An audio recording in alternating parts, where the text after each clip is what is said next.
and welcome. This is the WWE Extreme Rules podcast. We have actually a packed card tonight. We have Gil, Thomas, Adam, and me, Jeff. Howdy, guys. What's up? Still no JB. I think he's dead. He got shanked. Dixie Train ran him down.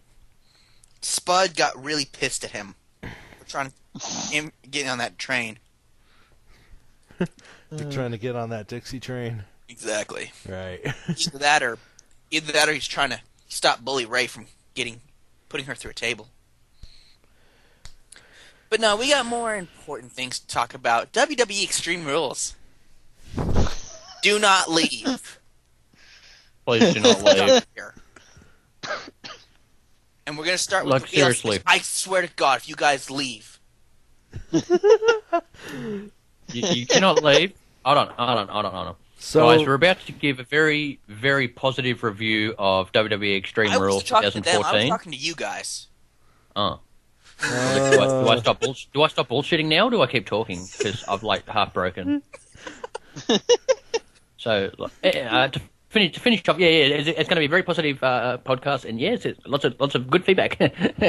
Jeff. Yeah. Let's also take note that he's likely at gunpoint right now. So. Yeah, I'm not at gunpoint, Vince. I swear. Say John Cena rules if you're at gunpoint. John Cena. Okay, we're good. Yeah. Not to do it. Now I'm gonna shoot you. Anywho, we're dodging this entire pay-per-view, so let's go ahead and get started with the pre-show. With the WLC match between Hornswoggle and El Torito.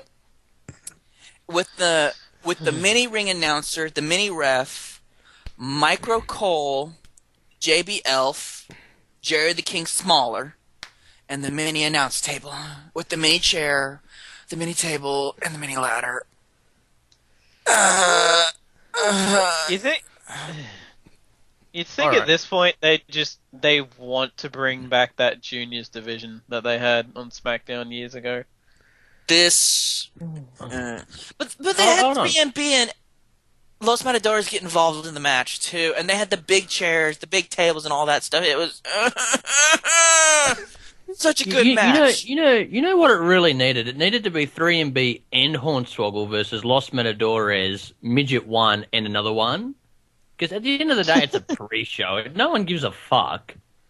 But at least if you actually had a legit match, it might have actually, done something. This was just... I was waiting for Mini Boogeyman to come out and fucking fight with Mini Batista and... Oh, Mini Booker T. And Goldust. And the Mini Spirit Squad. Mm-hmm. They should have had a Battle Royal, actually. You know what? That would have been a much better one. To see the Dolph Ziggler version of the Spirit Squad guy come out again, and then you have a backstage segment where Ziggler's like, "Wait, you look familiar." You remind me of someone with a lot more talent. Yeah. And then you'd have Zach Gallen just show up because he's small enough to be a midget. The only thing that really looked interesting from this when they were recapping it on the actual pay-per-view was I guess it was it the finish where El Torito did a seated senton onto Hornswoggle through a mini table? Yeah. But it was through a mini table. Yeah. Well, you see, if it was on a big table, if it had been on a big table, it probably wouldn't have broke. Well, okay, yeah, it would have broke, but it would have been weird. They went through the mini announce table too. And I thought it was really offensive. There was no mini Spanish announce table. Yeah, that'd have been hard employing another 2 Spanish midgets. No, they've had done 3. Oh, well. But I mean, you want to answer your own question? Well, they could have had Ricardo, but from there on in, it would have been just a mystery. But see, that would cost money. I know. And they'd already blown enough. I was going to say, in that case, they should have had a French announce table. They should have had a German announce table. They should have had a black announce table. They should have... Remember the old French announce table? Do you guys seriously remember the old French announce table? No. With Jacques Rougeau and the other fella. And they used to just sit there all night and go, yeah, sorry, France. Seriously, guys. I didn't mean to sound terrible. Continue. Let's go to the very first match of the actual pay-per-view, which it was not random can we at go back all. To the wheel? Can we go? Whoa. Can we go back to the WLC for 2 seconds? 2 seconds. 2 seconds. 2 seconds. Who fucking won? El Torito. Moving on. We already said like 3 times though. No. But no, seriously, that time it was relevant because that's a push in his future. Continue. Okay, yeah. So the very first match of the night was really relevant and not randomly thrown at the last minute at all. Rob Van Dam versus Cesaro versus Jack Swagger in an elimination triple threat match. So a 3-way dance. Yes, with a 10-minute entrance time because Paul Heyman had to talk. And Cesaro has a new theme now. Jesus and it's Christ. awful. Tornado Siren. Essentially, Tornado Siren. If we've got any Silent Hill fans on here, it's a mix between what would happen if Silent Hill raped Scott Steiner. Mm-hmm. It's literally Silent Hill just bumjacking Scott Steiner's theme and it having a terrible orgasm. Perry Saturn! Wait a Didn't second. he have a theme sort of like this? Wait a second. It is Silent Hill. It had the horn and everything. The Silent Hill. Because I was listening to it and I'm like, God damn it, man. Hope they sue him for that. Then they know how it feels. Man, put a pyramid on Cesaro's head. No. Put No. Heyman in a pyramid head. And make Cesaro the nurse. What? Wait. Hold on. Why isn't that not a thing already?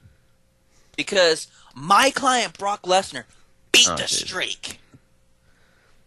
Okay, yeah, after re-listening to Perry Saturn's theme for a few seconds, yeah, that's what Cesaro's gone from. He's gone from a... It's a gangbang of sirens, essentially. Yeah, he's gone from a Dean Malenko-sounding theme to a Perry Saturn-sounding theme.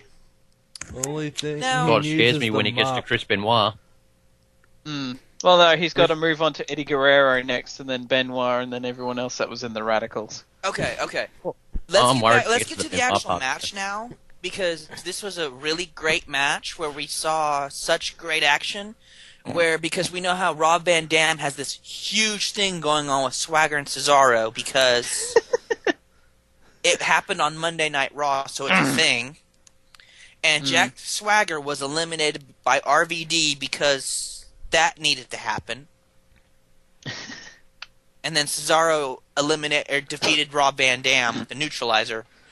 And the fact that there was a weapon introduced in the last 2 minutes of the match by Rob Van Dam, and it was a trash can. Yeah. And that was it. And he didn't even do a Van Terminator. Yeah. He just did like a trash can Van Daminator. So, I mean, it was a great match. Really, it was. It was like one of the best of the night. And RVD got it like a cut under his eye, probably from that neutralizer onto the Where his trash stomach hit the table? Or the trash can? Yeah. Now, Most like. we're going to go ahead and move on to the match of the night, because it was Alexander Rusev in a handicap match against R-Truth and Xavier Woods. And he pretty much destroyed them, as he should, because he's awesome and amazing. To the point where Xavier Woods didn't even make it to the match itself. And you know what the best part of that match was? When they brought out that table and they broke it in half, showing why WWE is the greatest show on television. Match, but okay. Sorry, what? What are we talking about? The 2-minute, 35-second match of the night. Oh, jeez, I'm sorry, guys. I just totally went straight out of my head. You're still in the WLC match. I'm still on the wheels. See, I that stuff was just the absolute bomb. That was the bomb.com. That was. I'm pretty sure Sex bombed it. That was a swanton bomb. See what you did there? Yeah, nice. Yeah, the Alexander Russo and R-Truth versus Xavier Woods match. That was also not random at all because they fought a lot on Raw and SmackDown. They had a whole thing between all of them, which made sense on why this match should happen here and be 2 minutes and 53 seconds. Let me double check the time. Yes, 2 minutes and 53 seconds. And Xavier Woods not get any offense in and not even make it before the bell actually rings to start the match. And then the next match also really wasn't random because Wade Barrett actually won a tournament and then made some offhanded comments in a promo that kind of connects it to Big E for the Intercontinental Championship. But can I say the crowd has actually really been behind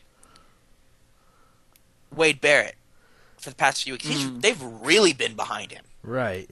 Which is kind of interesting because I'm pretty sure at first everyone seemed to, at least the crowds anyway, seemed to hate this gimmick. Yeah, and then for some reason it's picking up. He's actually getting over. I'd say it really started once when he made that speech at the Hall of Fame. Probably. That or when he started wrestling again. That, because they were going nuts when he started wrestling again. But that was after WrestleMania. But we now have Wade Barrett as the new Intercontinental Champion, and I feel it has nothing to do with them going going a flying bullhammer. Yeah. His Thor's hammer, I guess. Well, Thor, the second movie happened in overseas. So that's a thing. Well, yeah. It looked more like a flying forearm, though, so it was like, wow, really? That's what that's what the finish is going to be? Rainmaker. Anyways. But hey, the thing is, Big E, we can remember Big E's amazing title run and how he had so many amazing matches leading up to this match and put over Wade Barrett.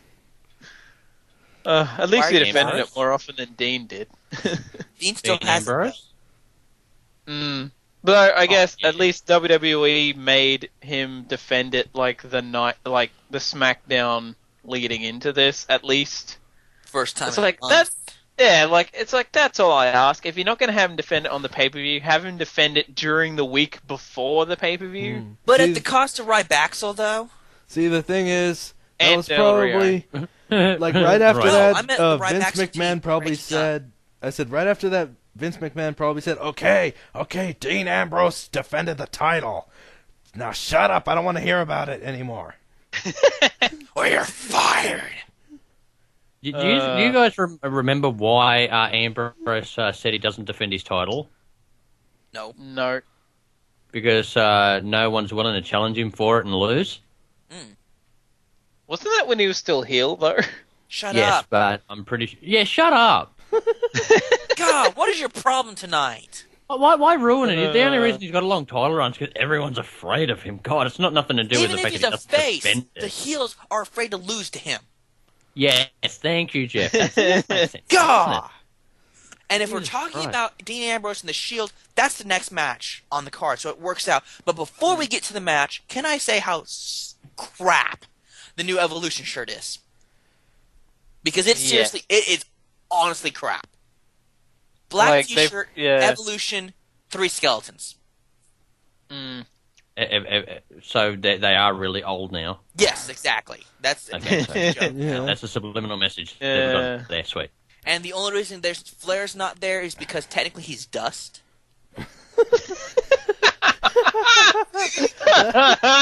See, that makes sense, though. That makes sense. Did someone argue that? You can't. You just can't argue that. Yeah, there we go. that honestly was deserving of a well. Good work. Right on. Yeah, they should just be wearing their old shirts because that at least had a decent design. Well, and also they cut out the first 30 seconds of the Evolution theme, which really was what actually got people into it too. The whole, granted, Flair's not in there, but shoot new footage for this because that's what they did. Well, yeah. Have the little build up and then that riff. Instead, they just start off with the riff. Well, yeah, even like use that footage of where they've got them standing over the Shield, mocking the Shield's pose or something. Well, they use that too.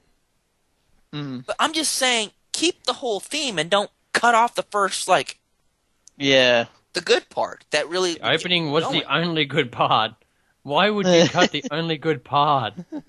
Because it's like with their whole career, they've only ever seemed to have cut the good part.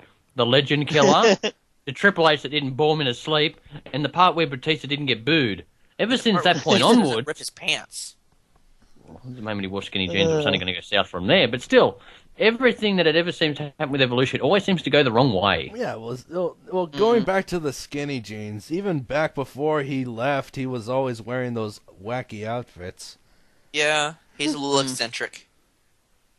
Yes, that's what but he is in Guardians of the Galaxy, so it makes more sense now. And Batista didn't even color coordinate with the other two. Yeah, well, he had his red jobber shorts on. That's just it's like he was generally wearing red, I'm pretty sure. I don't think he had red boots, but he had red knee pads, I think.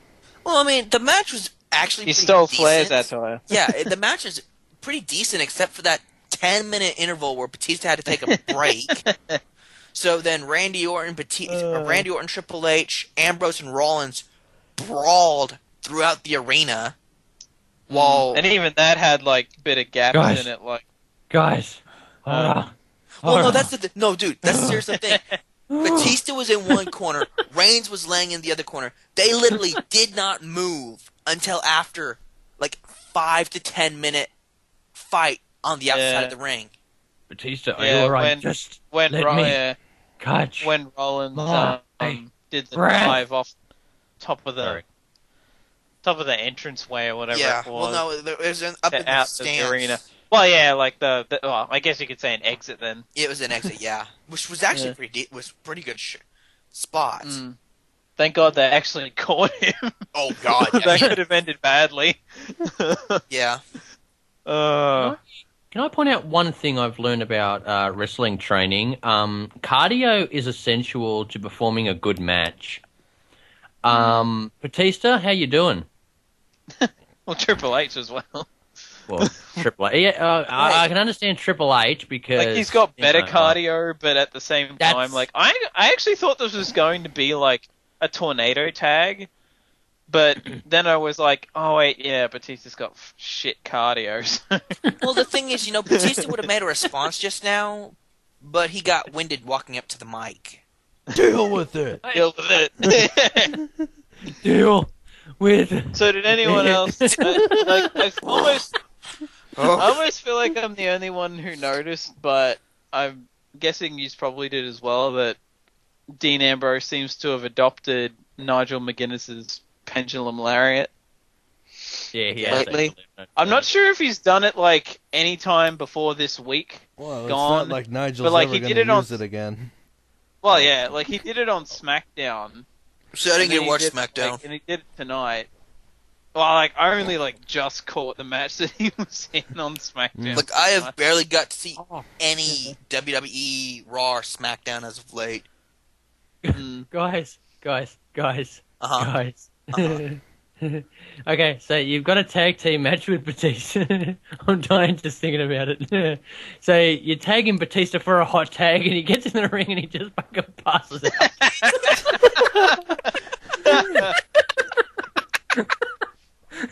He knocks one guy down. He doesn't even make it into the ring. He trips over the rope. He's like, ah.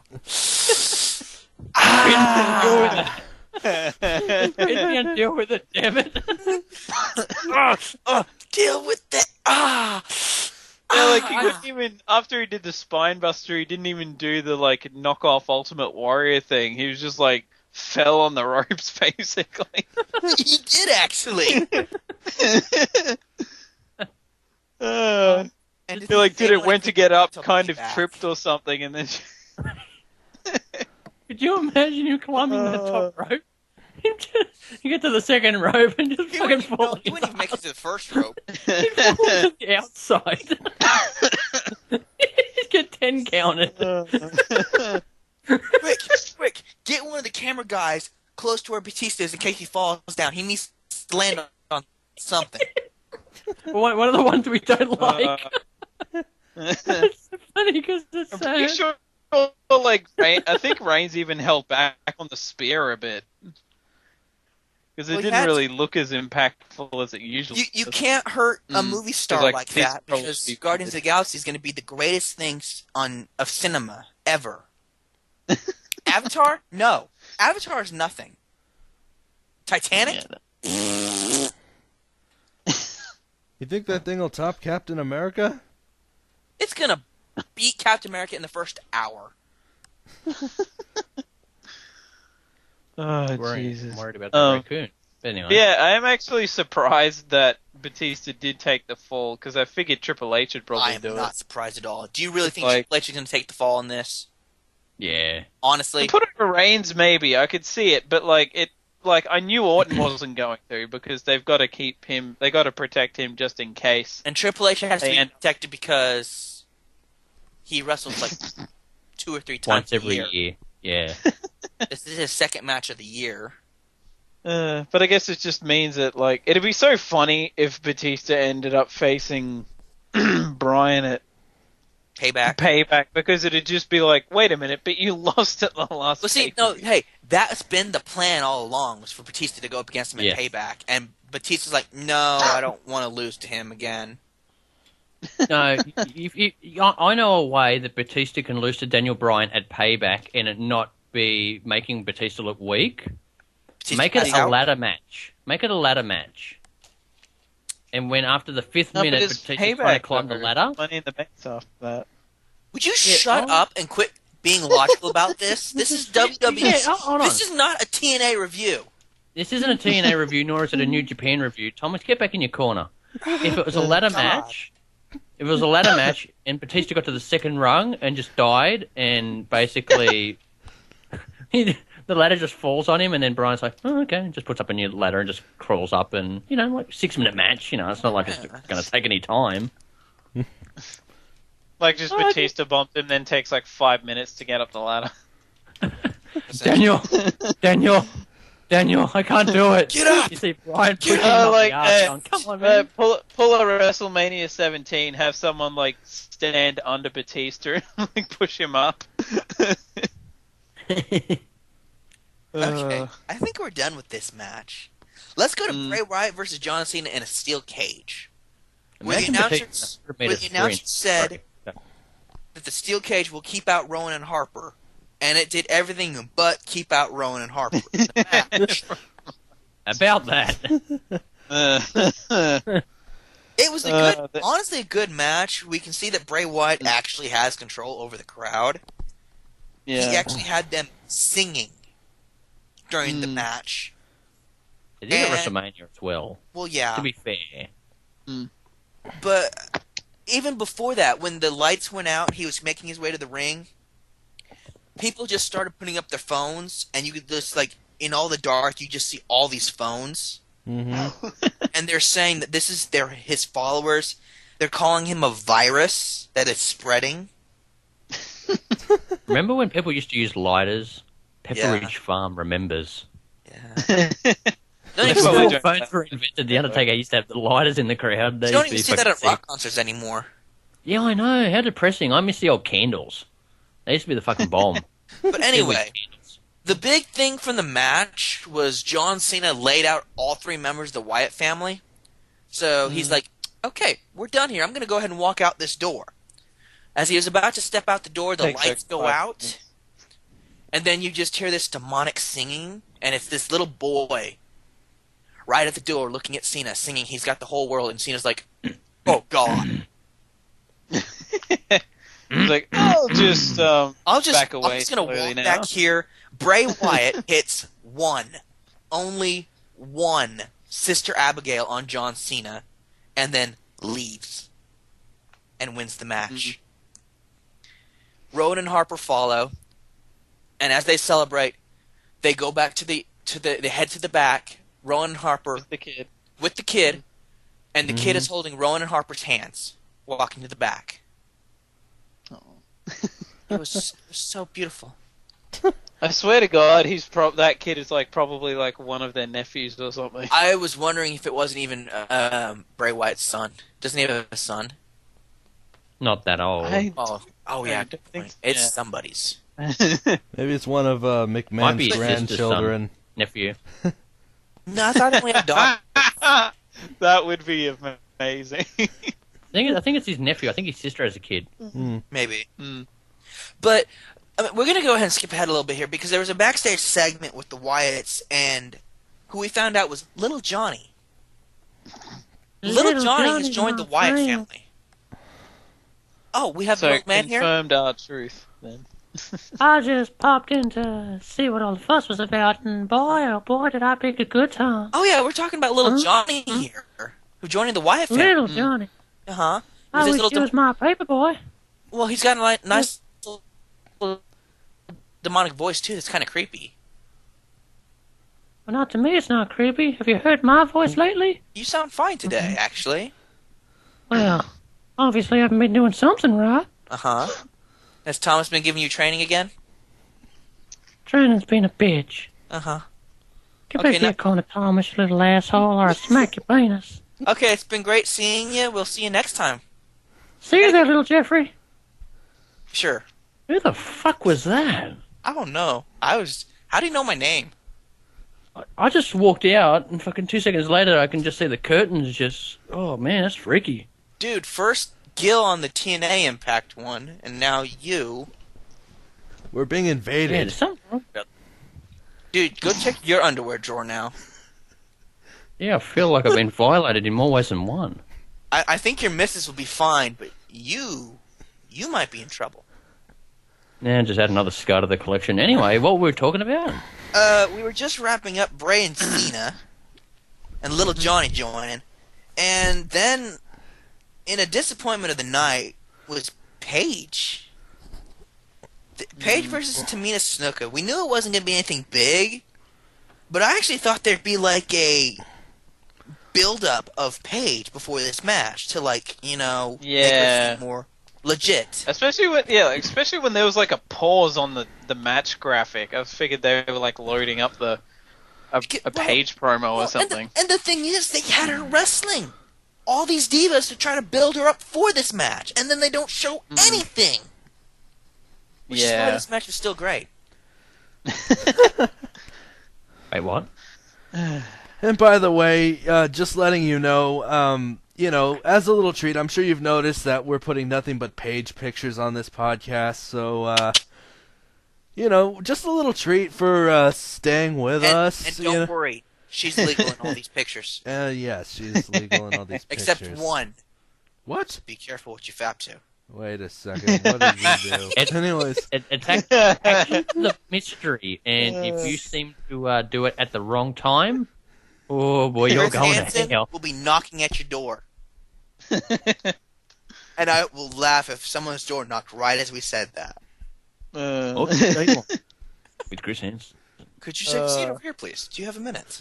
But no, this match, I mean... Darius, if you're listening, go answer your door.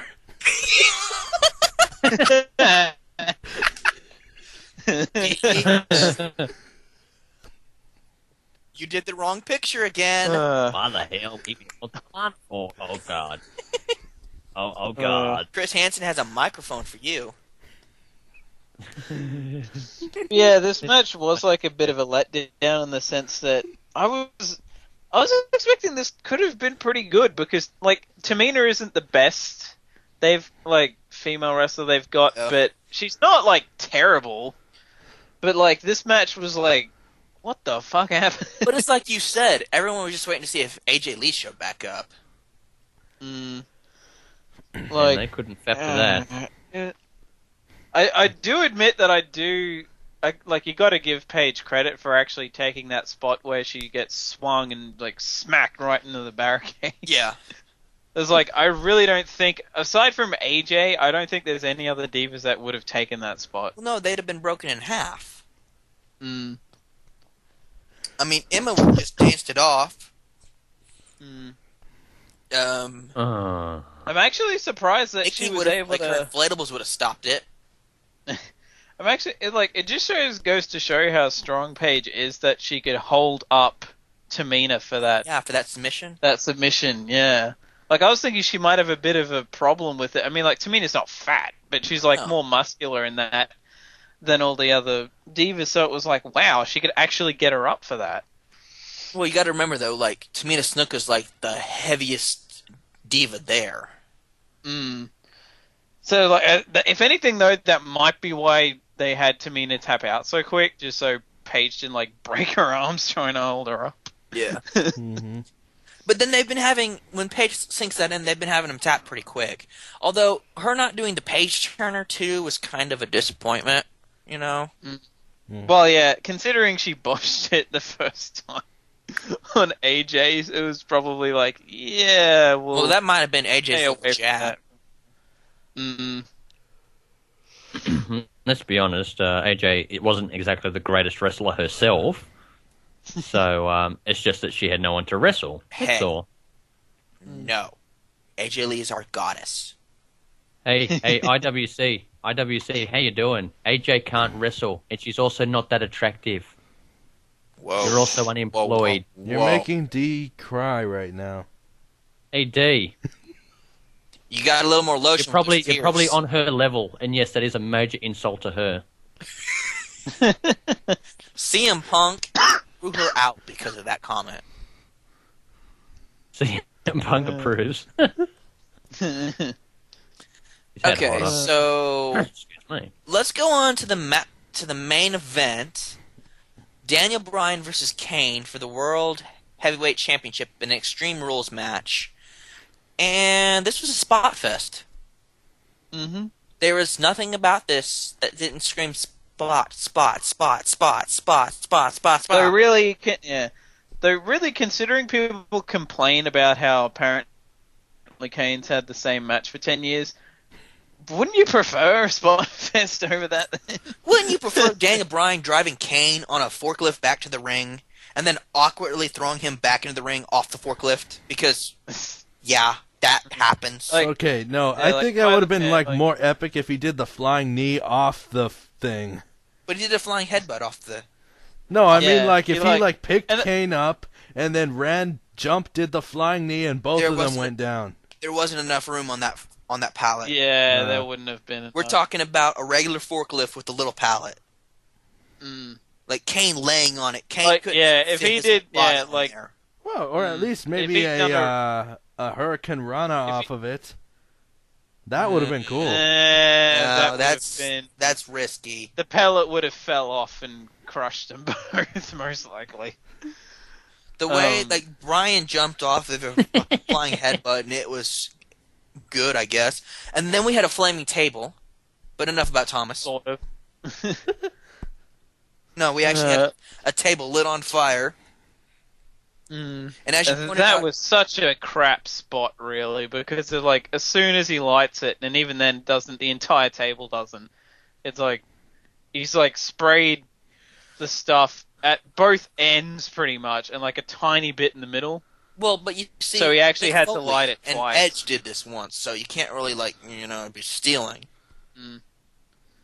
Well, I can tell, I know why they did it, because Kane just goes in the middle and barely gets any fire, because the outfit he's wearing probably would have caught fire really quick. Well, no, but the thing was he sets the thing on fire and and the announcer's like, oh my gosh, someone needs to set this fire, put it out.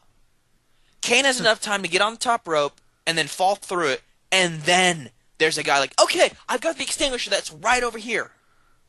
And then, of course, they hit Kane for a minute because you're Kane's probably quick, I think I'm on fire. Yeah. Yeah, I'm sure he's got some, if not fire burns, he's probably got some extinguisher burns or something, from that extinguisher. Yeah. Well, after that, he got back into the ring and Daniel Bryan hit the running knee for the pin. And the thing that pissed me off was the fact that Kane got back up.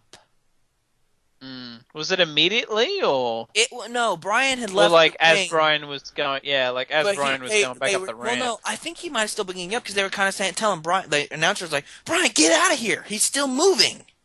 And then to end the pay-per-view, they have Kane's music playing. Well, yeah, Kane with Brian like pyro. running to the back. Yeah. Why? Yeah. How is this making Brian look credible? Not to bring up that other company, but that other company, when he beat the big man stayed down. Like, yeah, it almost seems like they must just actually trying to be going back to original Kane, where he was like pretty much no sells everything. That's what they're doing. But the thing is, it's Kane that Brian. Yeah, but Friday the 13th's already getting a TV show. Why the fuck have another? Well, because Kane's probably starring in that too. Oh, right. Okay, he's preparing for a better show. I mean, what? Yeah, like it wouldn't have bothered me so much if Kane had actually been selling as he was standing up. But he was just like standing around like nothing had happened. Yeah. And it's like, I mean, really? Yeah. Like if they'd shown him sitting up, so we could go, okay, it's supposed to be him kayfabe pulling an Undertaker kind of thing. They did the Fair whole enough. thing set up when like Brian was going for the knee run before they went to the backstage. But then it's like, do it again. Like, it's not like Undertaker didn't do it 4 times in a match. Unless it was Brock Lesnar, and then he couldn't even do it. He's like, broke my hip.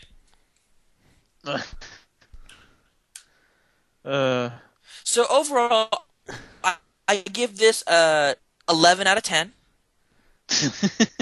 All goodness, everything was strong. No, this was poor. This was a very. I'll be right back, guys. Oh, okay. Yeah. All right. So anyway, it was just kind of poor. It was like really bad. Brian and Cena was probably one of the better. Or Bray and Cena was one of the better ones. But that was just because of Bray.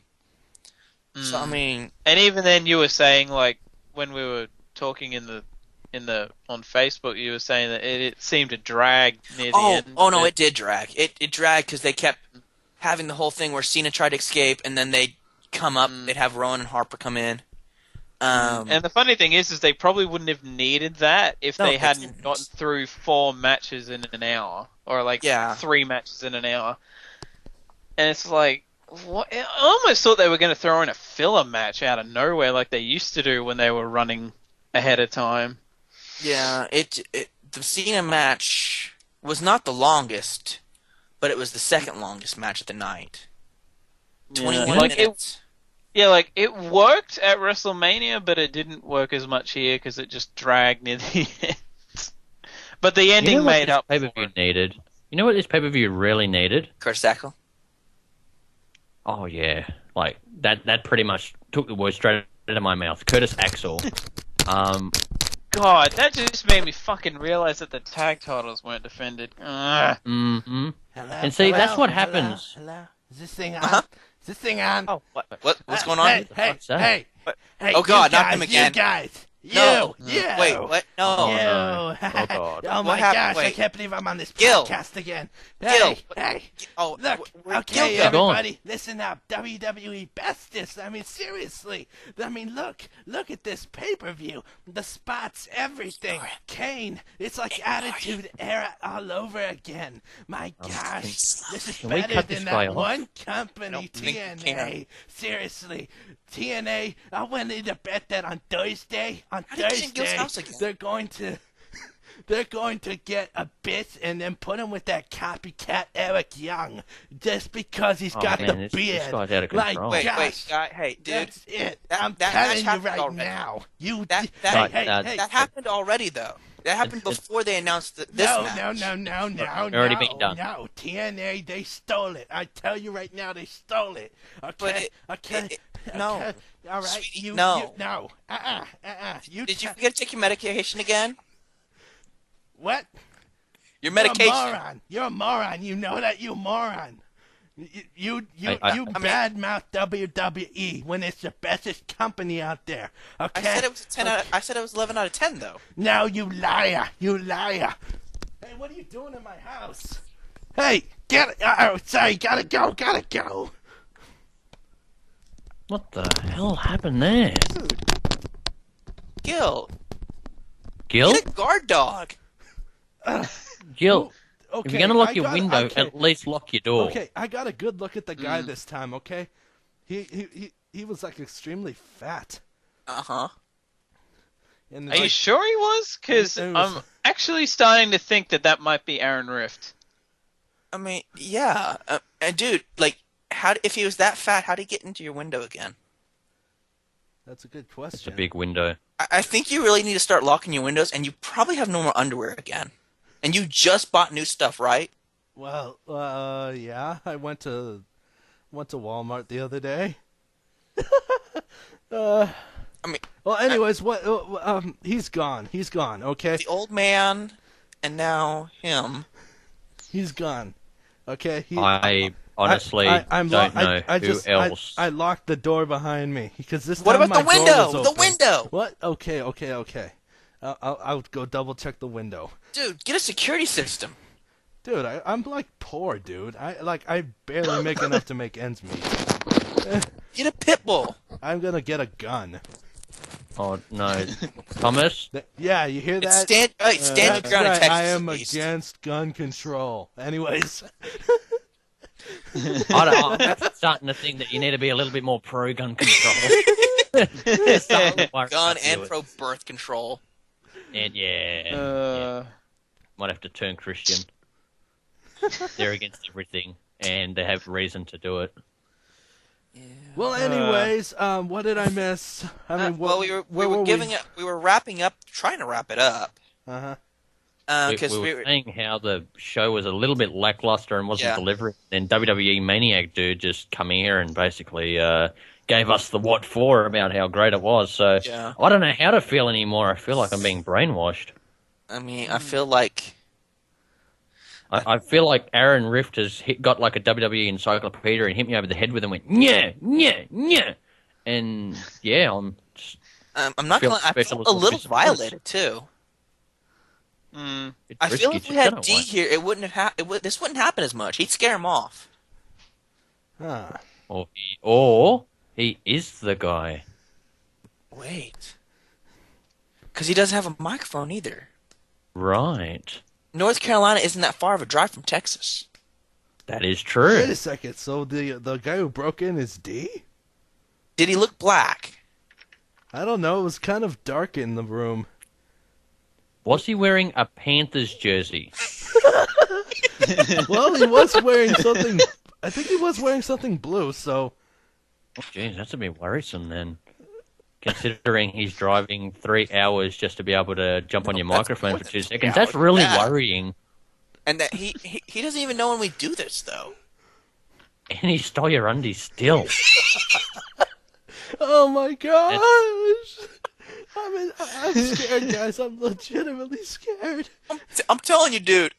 You gotta check your windows, and change all your locks. Yeah, I think I'm gonna do that. Dude, I think we should go ahead and go so you can do that for now. Right. Okay. Your house is about as safe as a WWE mid card. It's just Your house is as safe as Shaw Guerrero's WWE career right now. I feel like now I know what it feels like to be Christy Hemme. Your microphone is Christy Hemme. Dude, Sam Shaw. Actually, dude, you might want to sterilize your headset. Oh God! Oh jeez. Okay, so I think because like Gil might have to get tested because we don't know who it was. We'll get to the bottom of this though. Maybe it's JB. Who knows? Stay tuned, guys, because this is going to get real freaky real quick. This is getting freaky deaky. We got old This man. is freakier than going through Ryback's Twitter feed. Oh my gosh. Okay. Well, for Pastime Viewpoints, this is Gil, and Jeff, and Adam, and the other guy, Thomas, and the old guy that came in here. And, yeah, okay. Be sure to like, comment, subscribe, and I need to go change my windows. Dude, you need a new house. You need bars and shit, like Fort Knox your house, bro. Okay. For Pastime Viewpoints, signing off. Goodbye.